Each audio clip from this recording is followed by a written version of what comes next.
Hi, a film I watched on Friday night that I was excited to finally get around to seeing was Spiral from the Book of Saw, the sort of spin off, reboot maybe, of the long running, violent, gory horror series.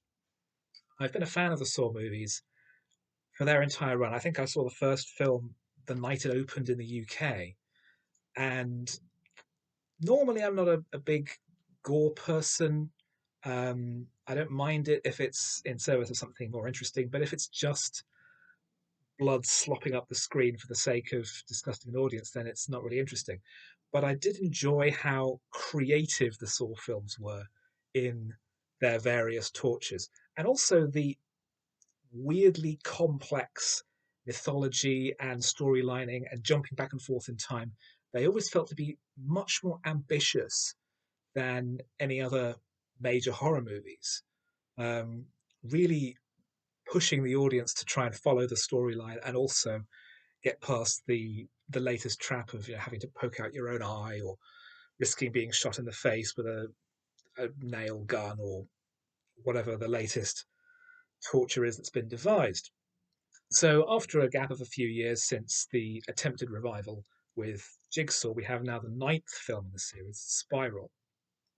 Um, Directed by Darren Lynn Bousman, who directed many of the earlier films, and starring and based on a story by Chris Rock, of all people, an actor not known for horror. Um, the setting is the same city as before, and it starts with a cop being put into one of the traditional jigsaw traps and being splattered by a train. And we follow the detective, Ezekiel Banks, played by Rock, who's not trusted by the rest of the precinct for having previously turned in a dirty cop, investigating the case and discovering that there's a pattern involving people being monstrously killed, involving former police corruption.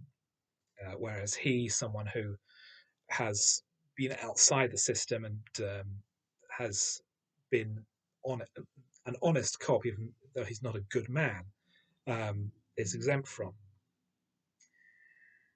I found it to be probably the least interesting and least entertaining of the Saw movies. There's not enough gore.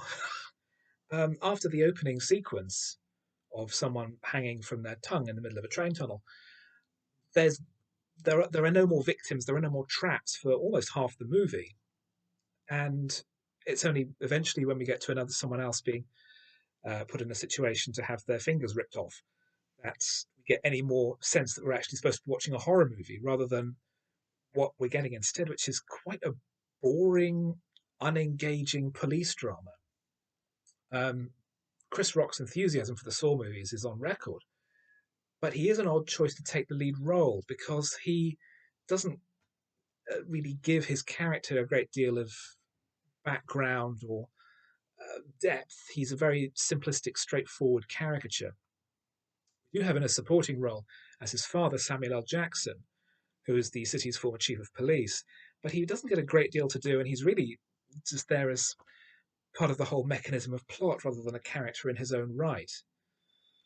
So it's awkwardly trying to be a little bit more prestigious because it has a much more known cast than any of the previous movies, but still trying to be a Saw movie. But it never manages to resolve that tension, and as a result, it struggles, I think, to describe itself as a horror film. It's mostly a police drama, not a very engaging one. We occasionally have a trap sequence or the standard um, twist ending climax, which is recognizable for a Saw film.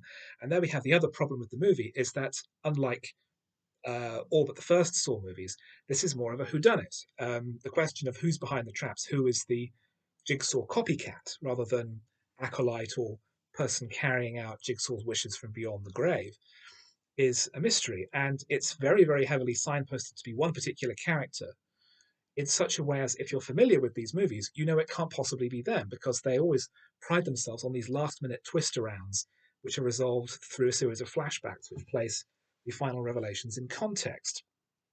So, with that in mind, there's only one other possible suspect. So, any tension the film might have is gone because You're presented with two possible suspects. The film is pointing you towards one, so you know it has to be the other one. So the result is dramatically quite boring and uninteresting. The film is trying to make good points about police corruption, about race, about institutionalized cruelty and violence. And these are all good points and worth making, particularly in the context of a horror movie. I mean, previous Saw movies have been about the cruelty of the American health insurance sector, and they have basically been a plea for nationalized health insurance and a national health service. So this is far from out of character for the movies to pursue a social issues agenda. I just wish that they did better at it and not quite so boring.